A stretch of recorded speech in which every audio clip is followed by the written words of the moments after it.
So like, these are the kind of serious questions that I want to ask you. Sure. About ethical consumerism. Mm-hmm. So first of all, what are the ethical consumerism and its importance in today's society?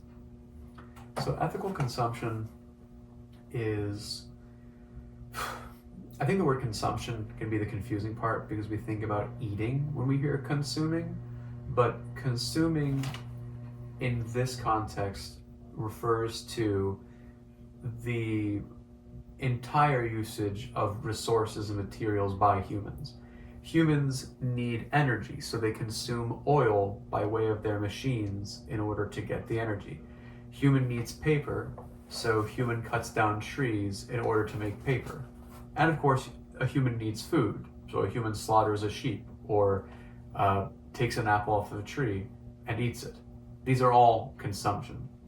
Ethical consumption, at least the way that most people mean it when they say that, refers to consuming in such a way as to be responsible. What it means to be responsible in turn is going to differ depending on what your specific viewpoint is.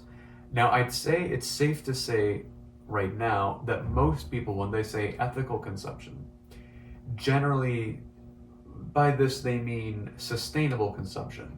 You eat, you're hungry, you want to eat food, so you go to the forest to pick apples off of trees. But you pick just enough apples off of the trees, not only to satisfy your hunger, but also to make sure that there are enough apples left, not just for the tree to spread its seeds, but for the other wild animals also to eat apples, such that they will be alive to fulfill their own services within this larger clockwork-like system that we call the ecosystem. I think that that's a pretty good short vision into how most people understand ethical consumption right now. That consumption which is sustainable and does not threaten the entire operation. Sure, sounds good. So how can consumers identify genuinely ethical products in like the companies? So I know that right now there's a meme that's often said by Americans and some Brits that, quote, there is no ethical consumption under capitalism. And this generally means one of two things, depending on who's saying it. The vast majority of people just say it kind of like a religious statement because they've heard it from the other group, to whom I'll get in a second. But the meaning they have for it is that nothing that is produced in the current economic system that predominates around the world, capitalism, nothing that is produced is free of the taint of exploitation or of environmental ruin, and therefore it's not even worth considering if one product is more ethical than another. You might use, for example, a company like The Pact, or a company like Rikers, or a company like Q for Quinn. Each of these purports to sell clothing that is made more ethically, more responsibly. But a particularly fastidious observer might point out that somewhere along the chain of production, there are things that The Pact does, or that Q for Quincy does, or that one of these other organic clothing, ethical producing clothing companies, somewhere within their chain of production and sales, there is exploitation or there is pollution. And so therefore, even these responsible companies, nevertheless, are in fact not really responsible. The second group of person who might say there is no ethical consumption under capitalism would say largely the same thing all across, but would also more specifically be pointing out that it is inherent to the nature of capitalist economics for there to be exploitation and environmental degradation as a natural, unavoidable consequence. So it's the same kind of position, but taken further down the line and held more intensely. But both of those positions are positions rather than facts. A person doesn't need to believe those things. And I think that the pitfall of the two of them is that they kind of disincentivize, for many of the majority of people, the saying there is no ethical consumption under capitalism, for most people leads to a response of, well, why even try? If there's no ethical consumption, what's the point? I'm going to keep wearing my fast fashion and eating my terrible food, and there's no, you said it yourself, there's no point. But the fact is that people do care, and people do want to make changes. So how can a person know if a company is more ethical in terms of its production, such that buying from them makes you a more ethical consumer? I think the answer there simply comes down to developing institutions like, let's say, the Environmental Working Group, or government institutions like the Food and Drug Administration, whose jobs it is, whether in the private sector, as with the Environmental Working Group, or in the public sector, as with the FDA, the Food and Drug Administration, their jobs are to monitor the production of products, whether it be food or whatever else is in their mandate, drugs perhaps, and to see how was this produced, by whom was it produced, under what conditions was it produced, and then in turn they might label the product, or they might say that it is the law to label a product, or they'll say, if you let me certify you, that will mean that you can get more customers because customers want to buy ethical. Whether it's a private or public affair, nevertheless, the point still stands. You could have institutions that serve to reassure the consumers like you and me that this particular product is in fact ethically produced compared to the others. Maybe it's true that under capitalism there's nothing that's absolutely perfect. But what might also be true is that there are some things that are more ethical than others.